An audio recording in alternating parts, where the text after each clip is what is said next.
And now, an interview with Al Lanfear. Hello, my name is Al Lanfear. I'm a science teacher here at Ringgold High School, and I happen to be the science department head. It's all about accountability, and we need to know across the board if the students are being taught, well, in our case, the standards.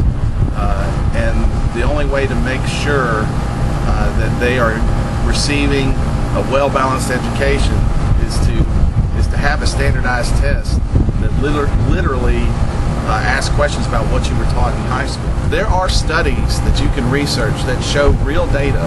You know, student A did not get a good night's rest, student B did, and they'll test, you know, thousands of students.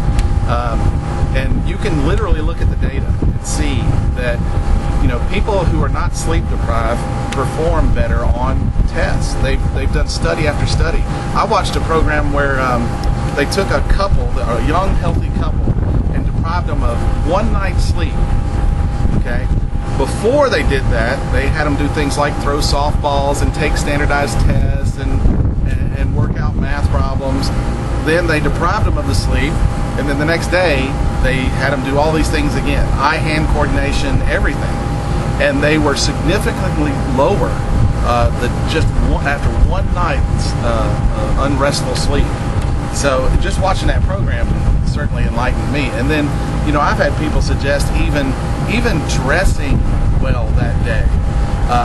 My college roommate used to wear a suit whenever he went to take his history exams, just because it just changed his attitude. You know, all these things I'm certain, you know, help.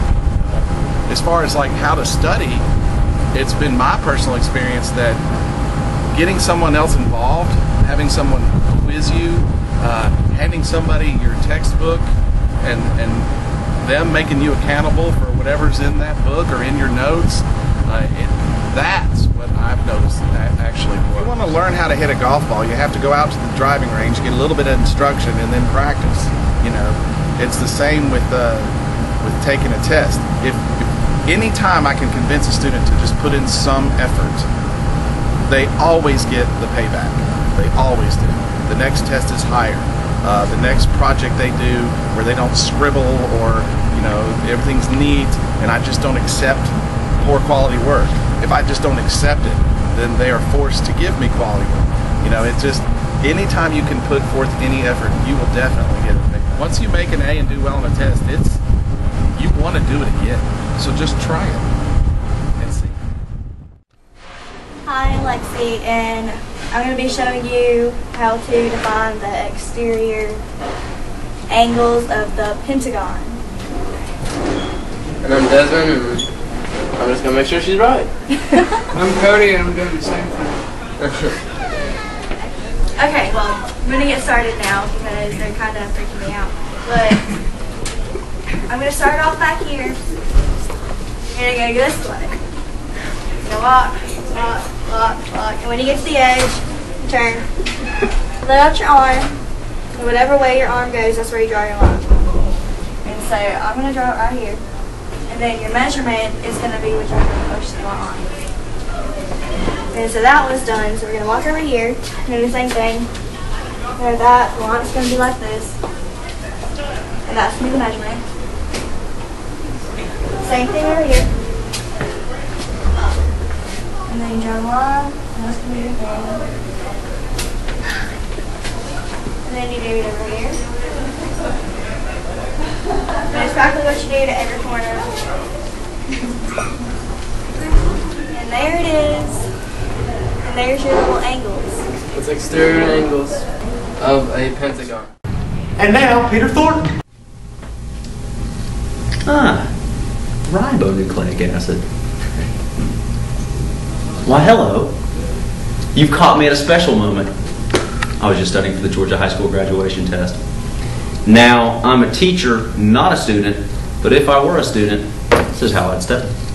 I would take a book, Bible book in this case, and I would take a pencil and paper, in that order, and I would read through the book, and I would write things down. You must pass the graduation test, and the only way to do that is to study. You learn these things throughout the course of your education at Ringgold High School, and then years later, just 1 year in some instances, you've got to retake that information. So you either have to retain all the information very well the first time, or more likely, you're a student who needs to study. Now, it has different content on the Georgia graduation test. You have things that you've taken classes over. That's not like the ACT or the SAT. This is a content-based test. So you can actually learn by studying for this thing. ACT and SAT, harder to study for. But these things are very concrete. You can know whether the answer is going to be A, B, C, or D without just having to have that kind of intellectual capacity already. I just showed you something with paper and pencil, just writing it down. If I wrote things down as I studied, I would know instantaneously what that said in like my mind's eye when I was trying to come up with it for the test.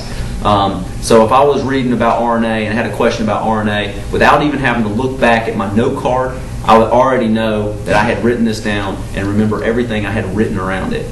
You might have some other ways of studying, but the bottom line is you have to figure out the best way for you to study and then just go achieve it.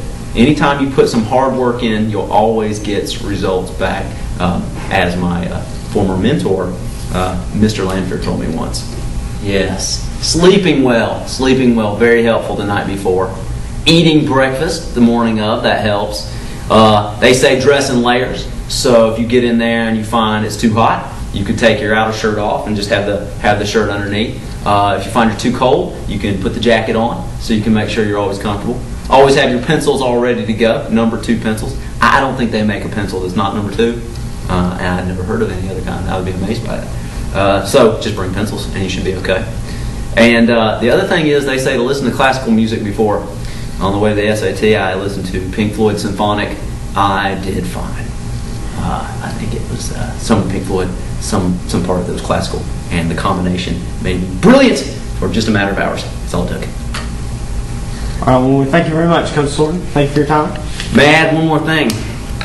Yes. Children, you have to pass the graduation test to graduate high school. Now, I wouldn't mind if you didn't graduate. You could stay here safe with the teachers. You could be with us forever. Think of it, you could come to biology year after year. I could teach you things, keep you here. We could learn for hours upon hours. Think of it. Follow me. Look at the microscopes. We could learn with the microscopes. You'd be 27, 28 years old, still learning, Coach Thornton at the microscope. I wouldn't mind. Don't study for the graduation test. We don't even care. You could stay here with us forever.